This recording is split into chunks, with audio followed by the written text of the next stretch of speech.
प्यारे दोस्तों नमस्कार, स्वागत और अभिनंदन है आप सबके एक बार फिर से आपके अपने YouTube platform learn nursing concept के अंदर। जी हाँ दोस्तों, प्रीवियस लेक्चर के अंदर हमने पार्ट 1 के अंदर कोलोस्टोमी के बारे में पढ़ रहे थे, आपके जो टाइप्स पढ़े थे। और आज का जो सेकंड पार्ट है इसके अंदर हम पढ़ेंगे प्री ऑप केयर क्या रहती है कोलोस्टोमी, पोस्ट ऑप केयर रहती है, और हेल्थी स्टोमा क्या होता है, अबनॉर्मल स्टोमा क्या होता है, डाइट क्या रहती है, पेशेंट को क्या क्या स्टोमा की क्लीनिंग कैसे करी जाती है, इरिगेशन क्या क्या होता है, सारी चीज़ें अपने इसके अंदर डिस्कस करेंगे। एग्जाम्स के अंदर बहुत इंपॉर्टेंट सवाल कहाँ से बनते हैं। तो आइए आज का लेक्चर अपन स्टार्ट करते हैं। तो स्टार्ट करने से पहले 3 वर्ड मैंने यहाँ पर लिखे हैं, कुछ टर्मिनोलॉजीज है जो अपन डिस्कस करते हैं, कई बार एग्जाम्स के अंदर पूछा जाता है, इससे रिलेटेड है इसलिए मुझे याद आ गई। देखिए, एक वर्ड लिखा है कोलेक्टोमी। कोलेक्टोमी का मतलब क्या होता है, एक वर्ड इसके है अंदर एक्टोमी, है ना। एक्टोमी वर्ड हमेशा यूज किया जाता है आपके रिमूवल के अंदर। कभी किसी ऑर्गन को रिमूव किया जाता है बॉडी के अंदर, बॉडी से बाहर, तो उसके अंदर एक वर्ड यूज करते हैं एक्टोमी। और यहाँ जो ये वर्ड हुआ है कोलेक्टोमी, मतलब कोलोन प्लस एक्टोमी, तो रिमूवल ऑफ द कोलोन। तो कोलोन, एक कोलेक्टोमी का मतलब क्या हो गया आपके, that is the removal of colon, removal of colon. ठीक है, एक वर्ड है कोलोटोमी। कोलोटोमी देखिए, ओटोमी का मतलब होता है आपके ओपनिंग इनटू द ऑर्गन, किसी ऑर्गन के अंदर आप उसको ओपन करोगे उसको कहते हैं ओटोमी, है ना। ओटोमी वर्ड यूज किया जाता है उसके लिए। और यहाँ पर यूज हुआ है कोलोटोमी, मतलब कोलोन की ओपनिंग, है ना, opening of the colon, opening of colon. यहाँ पर इसको कह सकते हैं इंसिजन और exposure and closure of organ. Closure मतलब देखिए, इंसिजन लगाएंगे और वहाँ से एक्सपोज करके और उनको उसका वेस्ट मटेरियल कुछ है तो उसको निकाल देंगे ऑपरेशन करके, और उसको वापस स्यूचर लगा के क्लोज कर देंगे। तो ओपनिंग करेंगे किसी ऑर्गन को, उसको अपन कहेंगे कोलोटोमी, है ना। और यहाँ पर कोलोन की ओपनिंग करें, इसके लिए इसको कहते हैं कोलोटोमी। और नेक्स्ट वर्ड है आपका कोलोस्टोमी। कोलोस्टोमी हमने पढ़ा था कि कोलोन के अंदर जब आप artificially stoma, circular stoma create करते हो तो उसको कहते हैं कोलोस्टोमी। तो ये कुछ वर्ड है जो एग्जाम्स के अंदर पूछे जाते हैं। One more things I was mentioned here, effluent. देखिए, मोस्ट इंपॉर्टेंट टॉपिक है, मोस्ट इंपॉर्टेंट टर्मिनोलॉजी है। इसका मतलब होता है आपके जो पूछा जाए, जो कोलोस्टोमी आपने क्रिएट की है, स्टोमा आपने बना है, उसके जो सीक्रेशंस आते हैं प्यारे दोस्तों, स्टोमा के सीक्रेशन को क्या बोलेंगे, तो अगर कोई पूछे तो उसको जवाब देना है इफ्लुएंट। जो भी आपके स्टोमा के से कंटेंट बाहर आएगा, ड्रेनेज आएगा, उसको एक वर्ड से डिनोट करते हैं, उसको कहते हैं इफ्लुएंट। उसको क्या कहते हैं, इफ्लुएंट। तो यहाँ हम लिख सकते हैं that is the secretion of stoma. Stoma के जो भी सीक्रेशन रहते हैं उसको कहते हैं इफ्लुएंट। स्टार वाला क्वेश्चन है, मल्टीपल प्राइम एग्जाम्स के अंदर पूछा जाएगा। अब अपन बात करते हैं प्री ऑपरेटिव और पोस्ट ऑपरेटिव केयर क्या रहती है। तो बात करें प्री ऑपरेटिव केयर के अंदर पेशेंट की क्या क्या प्री ऑपरेटिव, जब आप कोलोस्टोमी पेशेंट की, किसी भी पेशेंट की करते हो या कोई भी सर्जरी करते हो, तो सबसे पहले एक इंपॉर्टेंट बात रहती है, पेशेंट को मेंटली प्रिपेयर करना बहुत ज़रूरी है। ऐसा क्यों होता है, क्योंकि देखिए कोलोस्टोमी जो होता है, हमने पढ़ा कि एक स्टोमा क्रिएट किया जाता है आपके लार्ज इंटेस्टाइन से। स्टोमा जो होता है बेसिकली वहाँ से फीकल मटेरियल, वेस्ट मटेरियल जो इफ्लुएंट वहाँ से आएंगे, वो नॉर्मली वेस्ट होते हैं, जनरल आपकी बॉडी के वेस्ट मटेरियल होता है। और ह्यूमन जो होता है एक सोशल एनिमल होता है, जिसको सोसाइटी के अंदर जाना होता है। और वो पेशेंट अगर स्टोमा लेकर सोसाइटी के अंदर जाएगा तो वो स्मेली नेचर का होगा, और पेशेंट को तो हेजिटेशन कभी कभार फील होता है। तो वो हेजिटेशन को कम करने के लिए पेशेंट को पहले से अपन क्या करते हैं, मेंटली प्रिपेयर करते हैं कि भाई साहब देखो आप कैसा स्टोमा क्रिएट करेंगे, उसकी वजह से ये आपको लाइफ टाइम रहेगा या परमानेंट रहेगा, जो भी सर्जरी के अकॉर्डिंग प्लान करते हैं। तो मेंटली पेशेंट को प्रिपेयर करना बहुत ज़रूरी है। तो प्री ऑप के अंदर पहले अपन करेंगे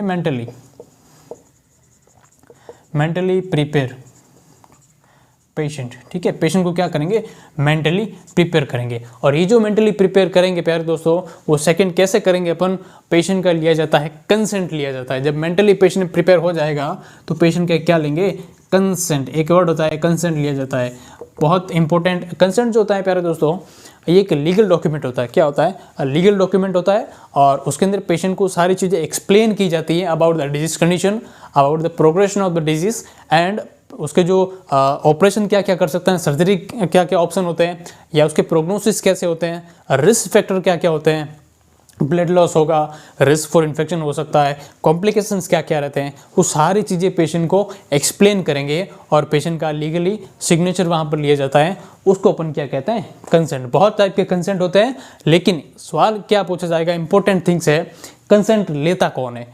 कंसेंट लेता कौन है, उसके पापा लेते हैं, उसकी मम्मी लेती है, कौन लेता है। तो कंसेंट हमेशा सर्जन के द्वारा लिया जाता है। कंसेंट हमेशा कौन लेता है, सर्जन लेते हैं, डॉक्टर लेते हैं, एनेस्थीसियोलॉजिस्ट लेते हैं। तो कंसेंट हमेशा टेकन बाय डॉक्टर, या जो सर्जरी उसकी कर रहे हैं वो करेंगे आपके सर्जन, या कुछ जो एनेस्थीसिया वाले हैं एनेस्थेसियोलॉजिस्ट। तो ये बात आती है आपकी कंसेंट की, ठीक है, कंसेंट की। अब बात करते हैं नेक्स्ट मोमेंट। कंसेंट जब हो गया तब पेशेंट को क्या करेंगे, पेशेंट को आप रखोगे एनपीओ। क्या रखोगे? एनपीओ, नील पर ओरल। एनपीओ का मतलब है नील पर ओरल। नील पर ओरल का मतलब है पेशेंट को खाना पीना सब बंद करना है बिफोर द सर्जरी। और ये जो एनपीओ रखेंगे ये आपके रखेंगे 8 to 10 आवर्स बिफोर। एनपीओ रखेंगे 8 से 10 घंटे पहले। नील पर ओरल मतलब खाना पीना बंद क्यों करेंगे? क्योंकि सर्जरी जो आप करोगे इसके अंदर आपके एनेस्थीसिया दिया जाता है। वो जो दो टाइप का होता है, लोकल होता है, एक जनरल होता है। लोकल मतलब जहाँ पर सर्जरी करनी है वहीं पर देके वहाँ पर माइनॉरिटी कर देते हैं। लेकिन जनरल एनेस्थीसिया का मतलब है पूरी बॉडी के अंदर एनेस्थीसिया का इफेक्ट रहता है। सिंपल भाषा के अंदर समझे तो पेशेंट को बेहोश किया जाता है ना, ये वर्ड ठीक रहेगा। तो पेशेंट को जब बेहोश करोगे तो उसने जो खाना खाया है वो क्या करेगा, आपके स्टोमक से इसोफेगस, और इसोफेगस से कहाँ जाएगा, आपके रेस्पिरेटरी ट्रैक्ट के अंदर। और जब रेस्पिरेटरी ट्रैक्ट के अंदर चला जाएगा तो लंग्स के अंदर जहाँ पर हवा को होना चाहिए था वहाँ पर फूड मटेरियल, वाटर मटेरियल आ जाएगा, तो पेशेंट की क्या हो सकती है, सडन डेथ हो सकती है। तो उस कॉम्प्लिकेशन को रोकने के लिए पेशेंट को क्या रखा जाता है, 8 से 10 घंटे पहले एनपीओ, नील पर ओरल या नथिंग बाय माउथ। तो ये बहुत इंपॉर्टेंट कंसेप्ट रहता है एनपीओ के पॉइंट ऑफ व्यू से। जब पेशेंट को एनपीओ रख दिया जाता है तो नेक्स्ट क्या प्रिपरेशन करोगे आप, नेक्स्ट आप करोगे प्यारे दोस्तों एम्प्टी करेंगे आप बाउल को। क्या करोगे, एम्प्टी करेंगे बाउल को। सबसे important, empty the bowl.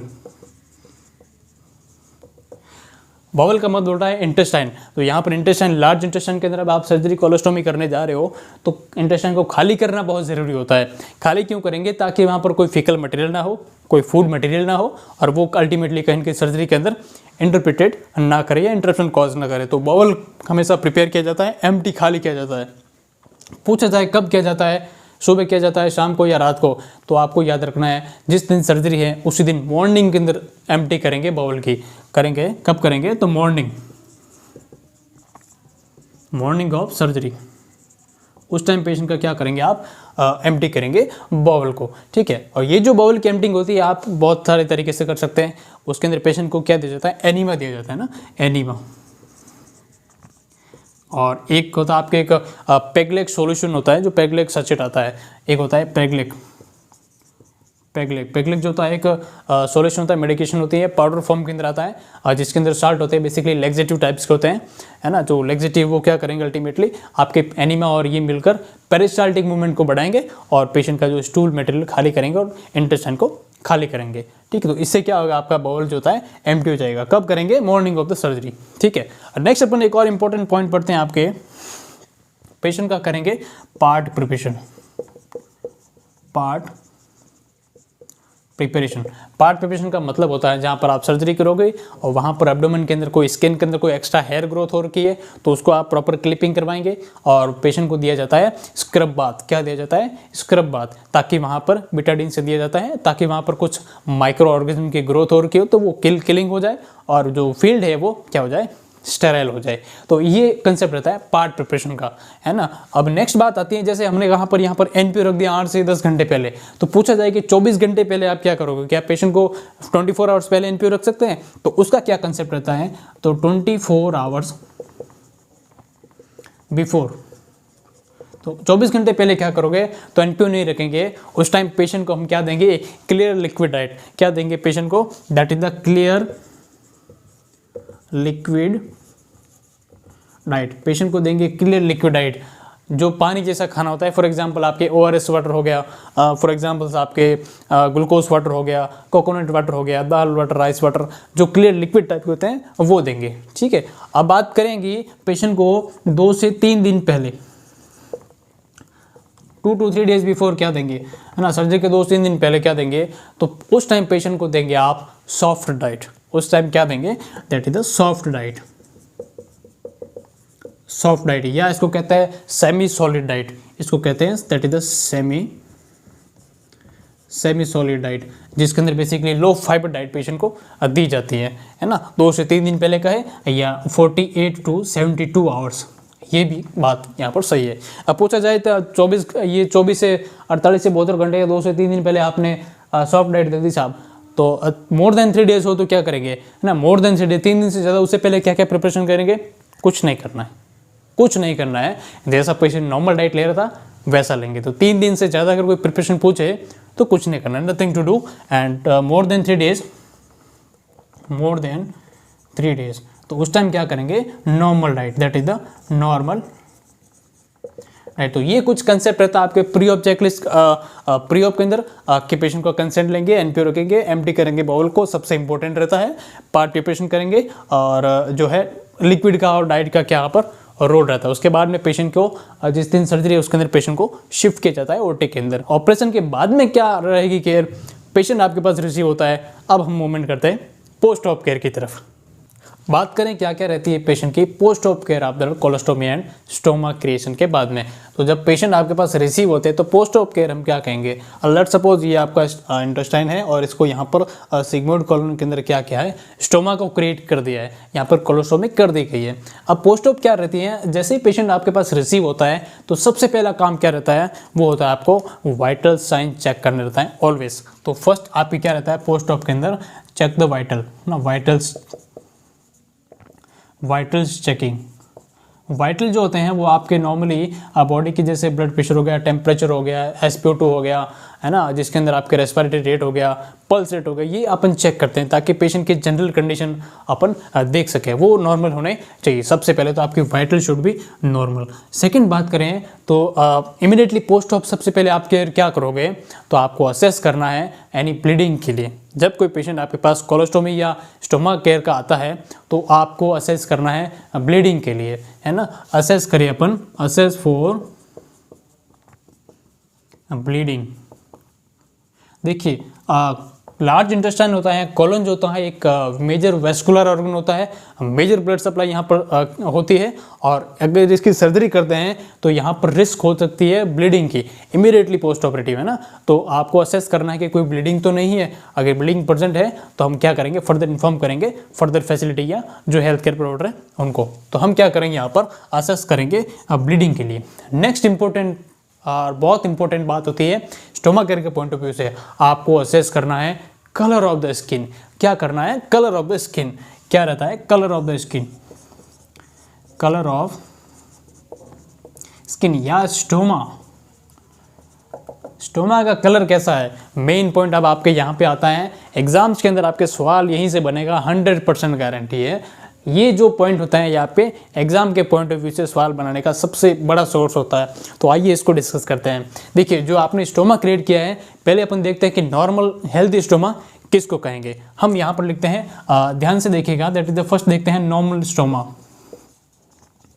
Normal stoma अपन किसको कहेंगे, नॉर्मल स्टोमा की क्राइटेरिया की बात करें तो पहले अगर अपन डिस्कस करें, पहला पॉइंट है अगर वो स्टोमा आपका ब्रिक रेड है। क्या है, ब्रिक रेड। पहला क्राइटेरिया क्या है, brick red. Brick red, brick red मतलब बिल्कुल रेड कलर का है, एकदम चमकीला लाल कलर का है, उसको अपन कहते हैं ब्रिक रेड। क्या कहते हैं, ब्रिक रेड। अगर ये ब्रिक रेड है, इसके साथ में ये क्या है आपके, शाइनी है। क्या है, शाइनी। शाइनी मतलब चमकदार, थोड़ी चमक है इसके अंदर, चमक रहा है। ब्रिक रेड है, उसके साथ में शाइनी है, और क्या है आपके मॉइस्ट, मतलब मॉइस्टनेस भी यहाँ पर प्रेजेंट है। तो ये क्या क्या क्राइटेरिया रहते हैं आपके नॉर्मल हेल्दी स्टोमा के, या इसको कहेंगे हेल्दी स्टोमा। हेल्दी स्टोमा किसको अपन काउंट करेंगे, तो ब्रिक रेड है, शाइनी है, मॉइस्ट है। इसके साथ में वो स्टोमा जो आपका स्वेलन है, थोड़ा बहुत अगर स्वेलिंग वहाँ प्रेजेंट है, क्योंकि ऑपरेट हुआ है तो वहाँ स्वेलिंग प्रेजेंट हो सकती है। तो अगर माइनर से स्वेलिंग है तो वो भी इंडिकेट करेगा वो स्टोमा क्या है आपके हेल्दी है। वो क्या है, स्वेलन। और स्वेलन जो होता है उसके लिए एक वर्ड यूज किया जाता है, उसको कहते हैं पफी ना, उसको क्या कहते हैं, पफी।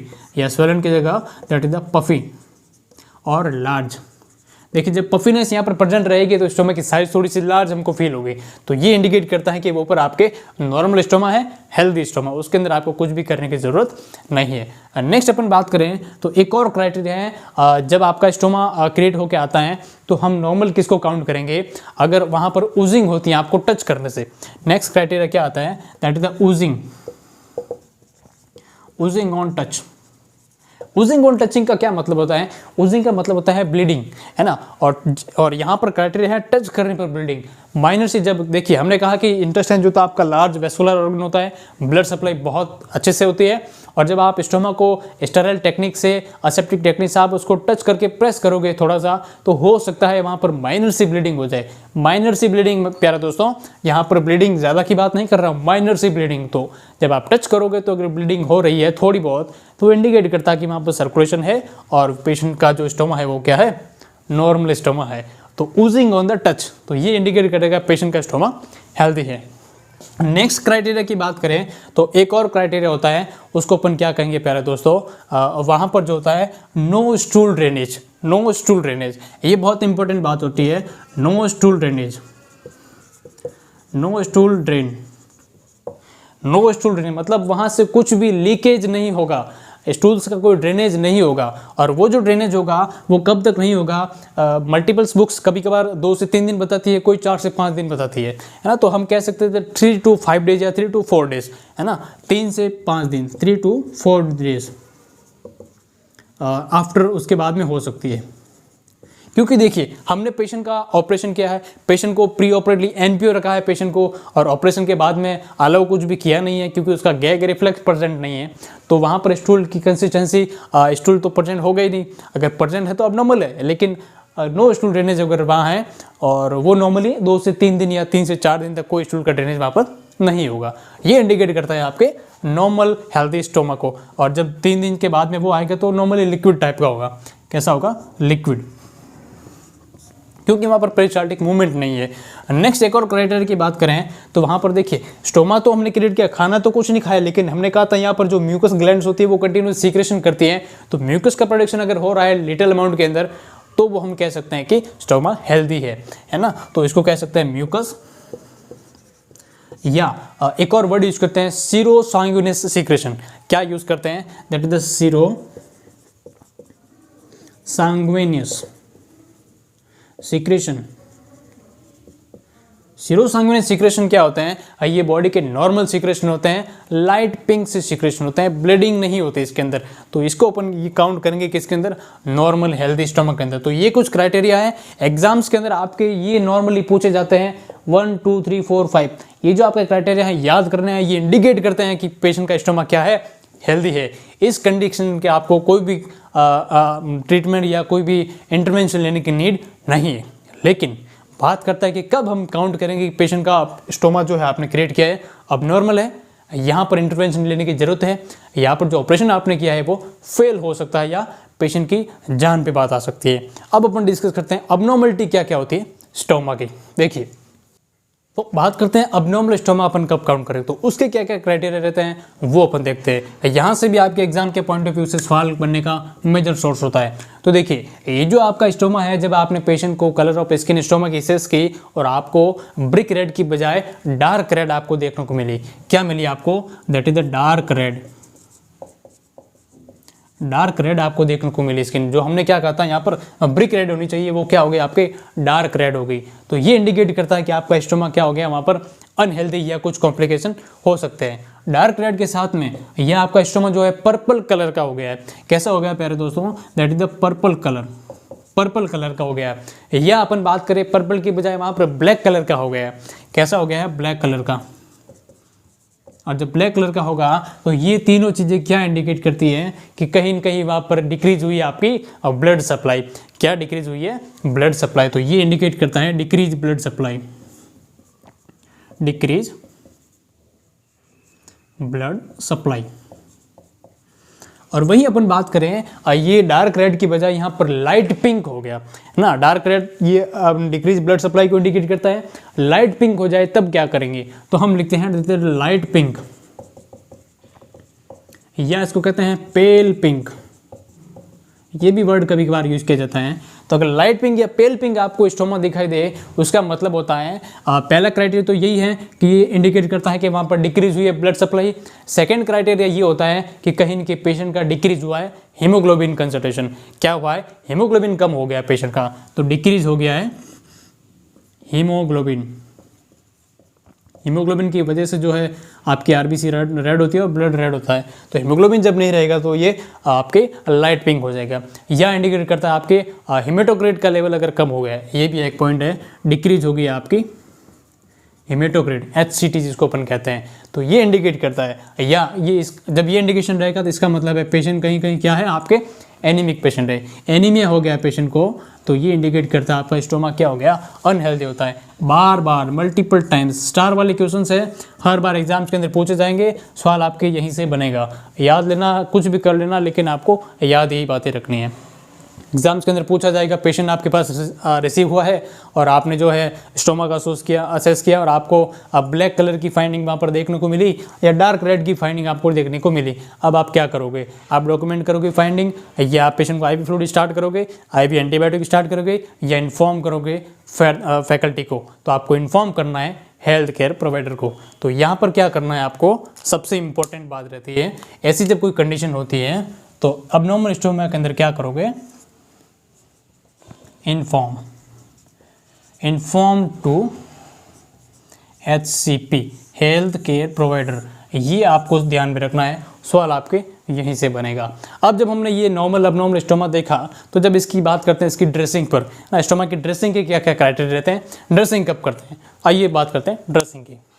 ड्रेसिंग की बात करने से पहले हमने यहाँ पर देखा था कि कलर ऑफ स्किन या कलर ऑफ स्टोमा देखा था इमीडिएटली, लेकिन एक और आपको स्टोमा के पोस्ट ऑफ केयर में ध्यान रखना है, जो हालांकि इमीडिएट नहीं है लेकिन पोस्ट ऑफ चांस रहती है, वो होती है आपके रिस्क फॉर इन्फेक्शन या sign of infection, that is the sign of infection, sign of infection.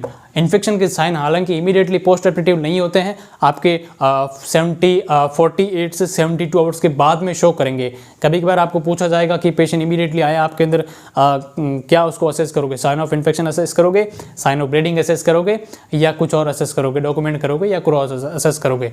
तो यहाँ पर इन्फेक्शन की रिस्क जो होती है आपके इमीडिएटली नहीं होती है, 48 से 72 घंटे या 2 से 3 दिन बाद में हो सकती है, लेकिन इमीडिएटली आपके ब्लीडिंग और कलर ऑफ स्किन रहता है। तो साइन ऑफ इन्फेक्शन की आपको नोट करना होता है। वहाँ पर पेशेंट का जो है टैकीकार्डिया रहेगा, पेशेंट का टेम्परेचर हमेशा बढ़ा हुआ रहेगा, इन्फेक्शन प्रेजेंट है तो पेशेंट को फीवर रहेगा, चिल्स रहेगा, राइगर रहेगा, और जब आप लैब वैल्यू देखोगे तो CBC के अंदर पेशेंट का white blood count, WBC count हमेशा इंक्रीज रहेगा। तो ये क्राइटेरिया रहते हैं आपके पोस्ट ऑफ स्टोमा को देखने के। अब बात करते हैं पेशेंट की ड्रेसिंग की,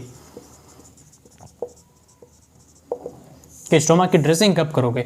ड्रेसिंग हम करते हैं नॉर्मली, अब बात करते हैं ड्रेसिंग की, तो इनिशियली जो 2 to 3 डेज होते हैं उसके अंदर कोलोस्टोमी का जो बैग होता है वो नहीं लगाया जाता है ना। इनिशियली ड्रेसिंग कैसे करते हैं, आपके जो स्टोमा है उसके ऊपर क्या उसको ड्राई गॉज से कवर करेंगे, मॉइस्ट गॉज से कवर करेंगे, ये बहुत इंपॉर्टेंट एग्जाम का फेमस सवाल है। तो ड्रेसिंग के पॉइंट ऑफ व्यू से पेशेंट को ड्रेसिंग करेंगे स्टोमा की आपके पेट्रोलियम गॉज ड्रेसिंग, क्या करेंगे, पेट्रोलियम गॉज ड्रेसिंग की जाती है पेशेंट की स्टोमा के पॉइंट ऑफ व्यू से।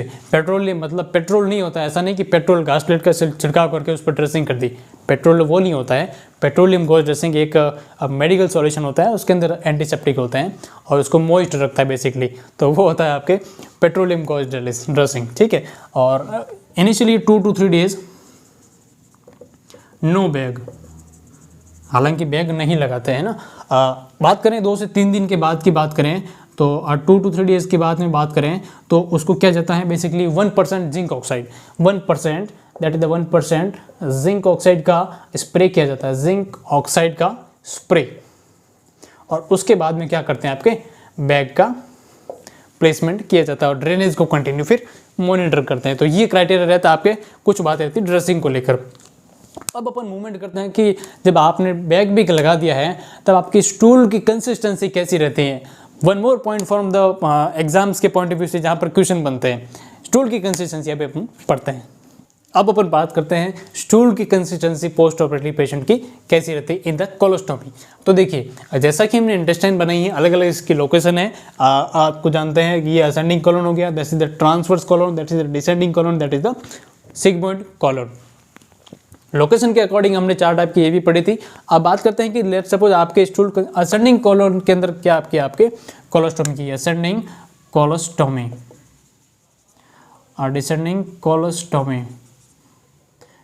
कोलोस्टोमी, और you gave colostomy. Ascending colostomy जब आप करोगे तो क्या रहेगी, तो देखिए जब हम फूड का इंजेक्शन करते हैं, ये आपका स्टोमक हो गया, और स्टोमक में आपने खाना खाया तो ये आपकी स्मॉल इंटेस्टाइन, ड्यूडेनम, जुजिनम और ईलियम से होकर कहाँ आएगा, आपके लार्ज इंटेस्टाइन में, सीकम के पास में। और इसके अंदर क्या रहेगा, आपके वाटर मॉलिक्यूल सबसे ज़्यादा रहेंगे, क्योंकि लार्ज इंटेस्टाइन के अंदर सबसे ज़्यादा वाटर का एब्जॉर्प्शन होगा। तो जब इसके अंदर वाटर का मॉलिक्यूल प्रेजेंट रहेंगे मैक्सिमम अमाउंट के अंदर, और मान लीजिए यहीं पर आपने कोलोस्टोमी परफॉर्म कर दी, तो यहाँ पर मैक्सिमम किसका लीकेज होगा, या जो स्टूल कंटेंट आएगा या जो इफ्लुएंट आएगा वो किस कंसिस्टेंसी में आएगा, लिक्विड कंसिस्टेंसी के अंदर। तो अगर आप असेंडिंग कोलोस्टोमी करते हो तो स्टूल की कंसिस्टेंसी कैसी रहेगी प्यारे दोस्तों, लिक्विड। तो पूछा जाता है एग्जाम के अंदर असेंडिंग के अंदर कैसी रहेगी, लिक्विड स्टूल आपका रहेगा, है ना, लिक्विड स्टूल रहेगा। नेक्स्ट मूवमेंट करते हैं आपके ट्रांसवर्स कॉलम की तरफ। तो देखिए ट्रांसवर्स कॉलम के अंदर दो साइड होती है, हमने प्रीवियस लेक्चर में ये लोकेशन बनाई थी, यहाँ पर लीवर होता है और यहाँ पर स्प्लीन होता है। तो ये जो इंटेस्टाइन होती है आपके यहाँ पर 90 डिग्री पर फ्लेक्स करती है अचानक से। तो ये जब फ्लेक्स करती हैं, जो लीवर के पास में करती है, इसीलिए इसको बोलते हैं हिपेटिक फ्लेक्चर। और जब स्प्लीन के पास में अगेन ये 90 डिग्री पर फ्लेक्स करती है, इसलिए इसको बोलते हैं स्प्लीनिक फ्लेक्चर। तो यहाँ पर दो लोकेशन होती है। तो ट्रांसवर्स कॉलम के अंदर जब आप हिपेटिक फ्लेक्चर के पास में आप स्टोमी क्रिएट करोगे, तो देखिए जब यहाँ पर वाटर होता है, जब यहाँ पर ये कंटेंट मूव करेगा तो कंटिन्यूस थोड़ा थोड़ा ऑब्जॉर्प्शन यहाँ से हो जाएगा। तो थोड़ा थोड़ा ऑब्जॉर्प्शन जब यहाँ से हो जाएगा तो यहाँ पर क्या बचेगा, पानी स्टिल रहेगा, लिक्विड जो वाटर मॉलिक्यूल स्टिल रहेगा, लेकिन इतना नहीं रहेगा। जब इतना नहीं रहेगा तो वो क्या हो जाएगा, स्टूल आपके लिक्विड के बजाय यहाँ पर क्या हो जाएगा, सेमी सॉलिड। क्या रह जाएगा, सेमी सॉलिड। तो यहाँ हमने देखा लिक्विड आएगा, यहाँ आएगा आपके सेमी सॉलिड।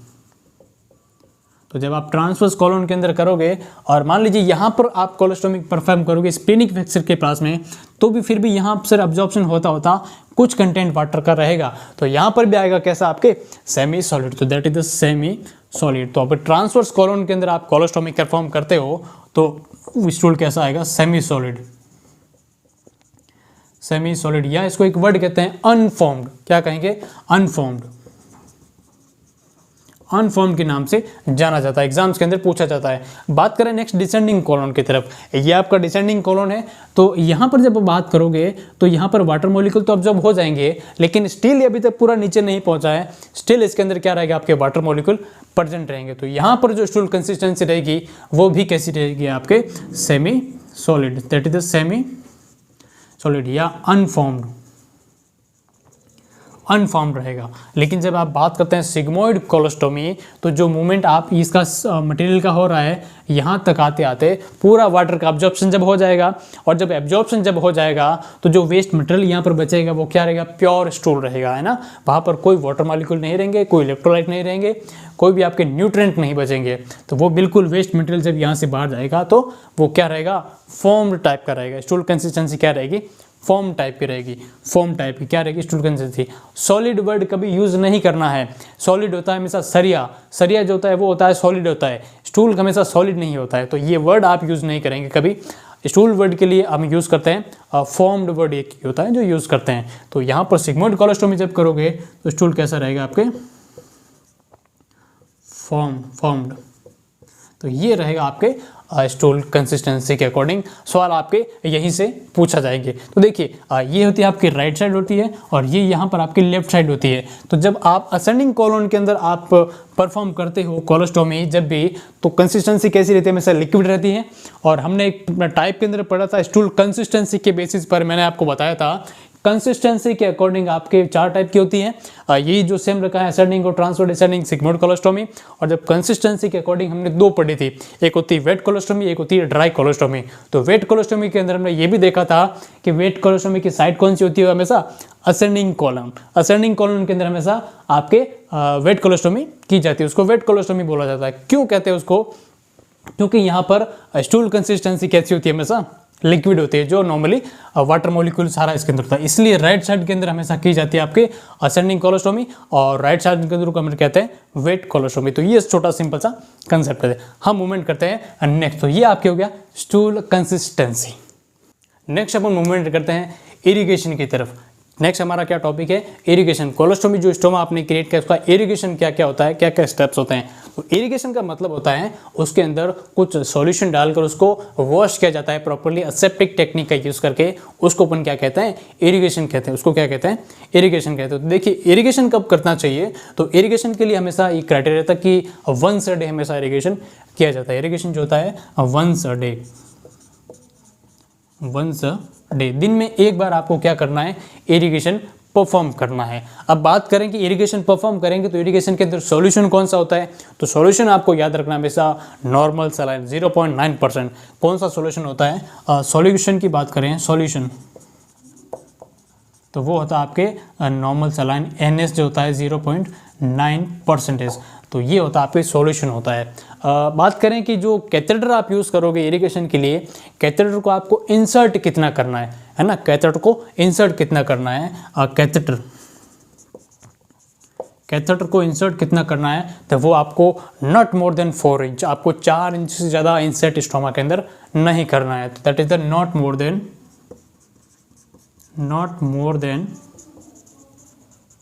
4 इंच, है ना, नॉट मोर देन 4 इंच, ठीक है। बात करें कि जो सॉल्यूशन हमने यूज़ किया है, कभी कभार वाटर और सोप वाटर भी यूज़ करते हैं इरिगेशन के लिए। तो जो टेम्परेचर कभी कभार पूछा जाता है ना, टेम्परेचर क्या रहता है आपके इरिगेशन सॉल्यूशन का, तो टेम्परेचर जो नॉर्मली रहता है वो होता है आपके 36.8 डिग्री से 40.6 डिग्री सेंटीग्रेड, या इसको कह सकते हैं that is the 100 to 150 degree Fahrenheit. तो ये इसका इरिगेशन का टेम्परेचर होता है सॉल्यूशन का, जो हालांकि ल्यूक वार्म होता है। कैसा होता है, ल्यूक वार्म मतलब हल्का गुनगुना होता है। कोल्ड वाटर अपन यूज़ नहीं करते हैं क्योंकि वो क्या करेगा, एब्डोमिनल क्रैम्पिंग कॉज करेगा। तो कोल्ड वाटर हम यूज़ नहीं करते हैं, that is the Luke warm. ये जो होता है आपके सॉल्यूशन हमेशा ल्यूक वार्म यूज़ किया जाता है, लूक वार्म मतलब हल्का गुनगुना पानी, ठीक है। तो ये टेम्परेचर की बात हो गई। बात करें कि जो सॉल्यूशन लगाएंगे उसकी हाइट कितनी रखेंगे ना, सॉल्यूशन आप जो बैग लगाओगे उसकी हाइट कितनी रहेगी, वो हाइट होती है आपके हमेशा 45 सेंटीमीटर, 45 सेंटीमीटर का हो या 18 इंच का हो या 18 इंच का हो, दोनों बातें हैं। तो उसकी जो लेंथ की बात करें, लेंथ कितनी रहेगी बैग की, तो वो रहती है आपके 45 सेंटीमीटर या 18 इंच। तो ये भी कभी कभार एग्जाम्स के अंदर पूछा जाता है ना। अब अपन बात करते हैं कि जो इरिगेशन आप सॉल्यूशन करोगे उसको इंसर्ट कैसे करना है। तो आपको इंसर्ट हमेशा स्लोली आपको एडमिशन कराना है, मतलब धीरे धीरे इंसर्ट कराना है। धीरे धीरे क्यों कराना है, क्योंकि अगर आपने 45 सेंटीमीटर अबव करके वो आपने फास्ट इन्फ्यूज़ कर दिया, फास्ट आपने उसको इंसर्ट कर दिया, पुट कर दिया, वो आपके एब्डोमिनल क्रैम्पिंग कॉज करेगा। क्या करेगा, एब्डोमिनल क्रैम्पिंग, और उसकी वजह से पेशेंट को एब्डोमेन के अंदर पेन होगा और पेशेंट पेन कंप्लेन करेगा। इसलिए इसको आपको ध्यान रखना है। इसके अंदर आपको क्या करना है, एडमिनिस्टर स्लोली, तो धीरे धीरे आपको एडमिनिस्टर करना है। पूछा जाए कि मान लीजिए अगर क्रैम्पिंग हो जाए पेशेंट को, है ना, अगर आप क्रैम्पिंग हो जाए, अगर पेशेंट क्रैम्पिंग की कंप्लेन करें कि साहब पेट के अंदर दर्द हो रहा है मेरे, उसको बंद करो, तो आपको क्या करना है, तो आपको इमीडिएटली इसको स्टॉप करना है, इन्फ्यूजन को जो आपने स्टार्ट किया इरिगेशन के लिए, इसको स्टॉप करना है। थोड़ा रुकेंगे और थोड़ी देर बाद में स्टार्ट कर देंगे, है ना। इसमें घबराने वाली बात कोई नहीं है कि ओ हो पेट दर्द हो गया, तो ऐसी कोई बात नहीं है। फटाफट से स्टॉप करेंगे और कुछ टाइम के लिए होल्ड करेंगे और देन अगेन स्टार्ट करेंगे। अगेन स्टार्ट फास्ट करेंगे नहीं, धीरे धीरे अगेन क्या करेंगे, स्लोली स्टार्ट।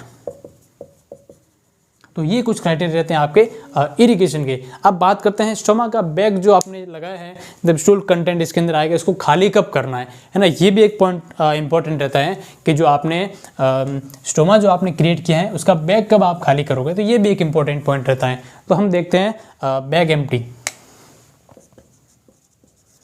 बैग चेंज कब करोगे। पहले बात करते हैं बैग एम्प्टी कब करोगे ना, बैग जो लगा है उसको खाली कब करोगे। इसके अंदर इफ्लुएंट आएंगे आपके, तो इसको एम्प्टी करेंगे आपके हर 4 से 6 घंटे के अंदर, 4 to 6 आवर है ना, 4 to 6 आवर्स।